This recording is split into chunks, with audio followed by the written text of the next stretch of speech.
So I have to admit, I was really surprised when I was asked to speak tonight. I was told that the theme of the event was winning from the beginning. That confused me a little bit, so I suggested losing while boozing, but it didn't really get much traction. I have a couple of things to confess before we get started. First, I'm not actually a winner. I don't know who decided that was the case, and I'm really flattered, but I'm definitely not a winner.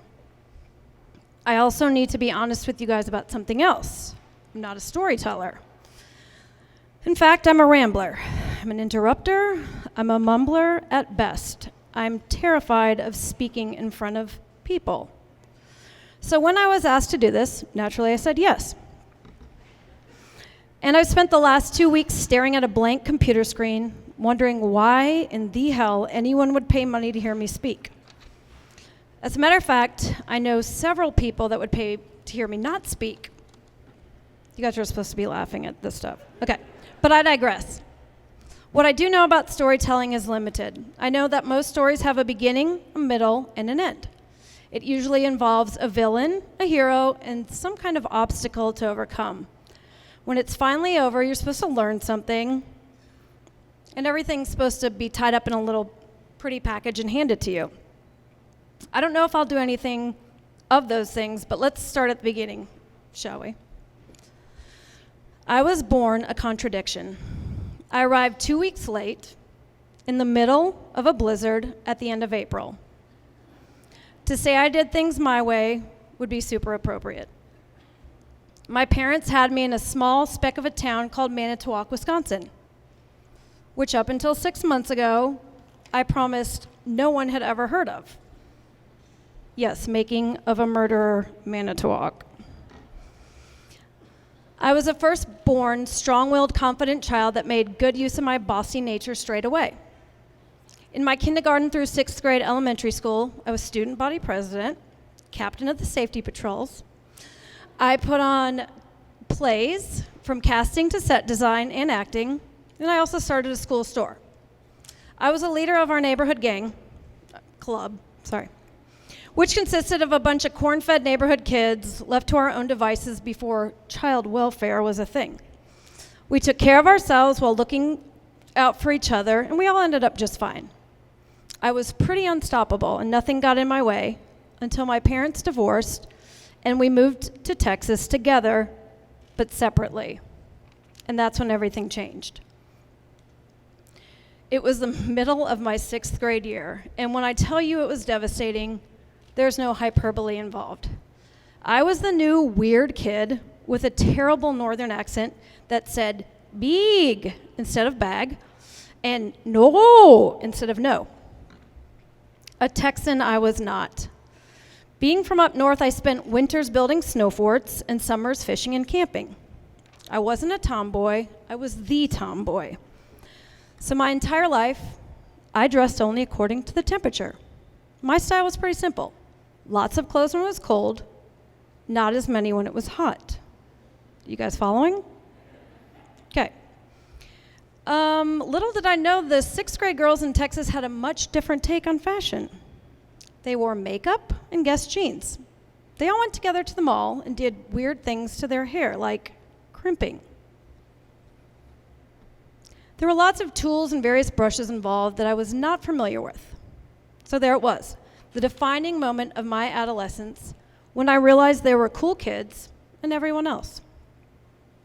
That year was the first time I ever sat alone at a lunch table or found myself without friends. I missed home, and I didn't belong anywhere. The extrovert I was as a child was swallowed whole by a 12-year-old loner that learned that the only way to survive was to abandon the approval of the crowd. I moved 3 more times during junior high and high school, which, as I'm sure you can imagine, sucked. I was always the weird new kid that didn't really have a good group of friends, and as such, I didn't really have anyone to compare myself to. So I sailed through most of those awkward years, blissfully unaware of the teenage angst and infighting of my peers. Instead, I wove in and out of different cliques. I hung out with stoners and dorks, jocks and popular kids. I belonged everywhere and nowhere. Navigating all the different personalities forced me to develop a wicked sense of humor, a mastery of sarcasm, along with the ability to make fun of myself before anyone else had the chance. When I started using my mouth to get me in and out of these situations, I found my voice, and that's when everything changed. I'd say the middle part of my story had the same random, unpredictable trajectory as the beginning.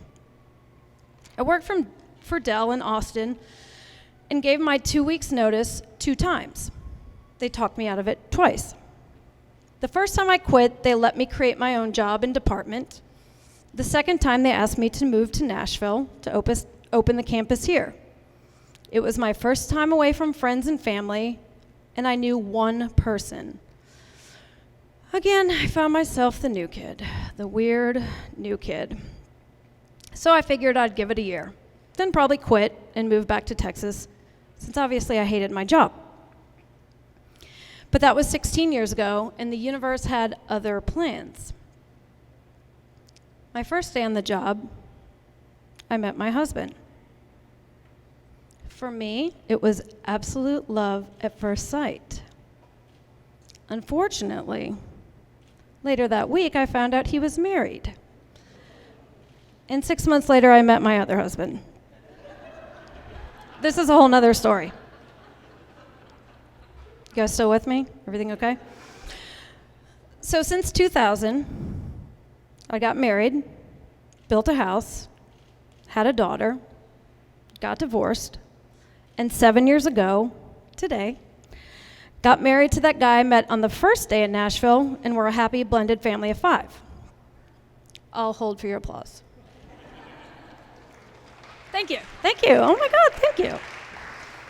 So here comes the fun part. I've worked 17 different jobs, and it should be noted that the average person has 12 in their lifetime. I've done everything you can do. I worked for corporate America with Dell. I worked for the music industry at BMI. I got my real estate license when the market was blowing up, and I retired it 1 year later when it turned catastrophic. You guys all remember that. I did job coaching for adults with disabilities. I worked as an educational assistant for kids with autism and special needs at Metro Nashville Public Schools for 7 years. I worked at a tanning salon, and I was a 36-year-old waitress at a hamburger joint. True story. It was like high school all over again. I fit everywhere but belonged nowhere. So in the middle of my stint at Julia Green Elementary as an educational assistant, naturally I founded a nonprofit called Worthwhile, which I successfully ran for a year before our embarrassment of an attorney botched our application and our 501c3 was denied. I thought for sure that was my place. I've always been drawn to the underdog, the people and things that so many others look past. I truly see beauty in dark and lonely places, and losing this dream of helping others is still the biggest and only regret of my life. My need for an income prompted me to start selling beautiful, forgotten, or overlooked treasures I found at the flea market or thrift stores on a little-known site back then called Etsy. So I guess it was kind of my own personal search and rescue mission, and it soothed some of the pain from losing my nonprofit. Around that time, I walked into a tiny store in East Nashville called Made. Seriously, it was tiny. It was about 200 square feet. I made fast friends with the owner, Ms. Ashley Sheehan. And because 17 jobs weren't quite enough for me, it only made sense that after knowing her for roughly 2 weeks, I casually mentioned that she should expand and maybe we should open a bigger shop together. Much to my delight and pure horror, she said yes. And that's when everything changed. Made turned into Old Made Good in the spring of 2010 with no hopes or plans for success. We were just 2 clueless girls starting a small business during the middle of the worst financial crisis since the Great Depression. What could go wrong?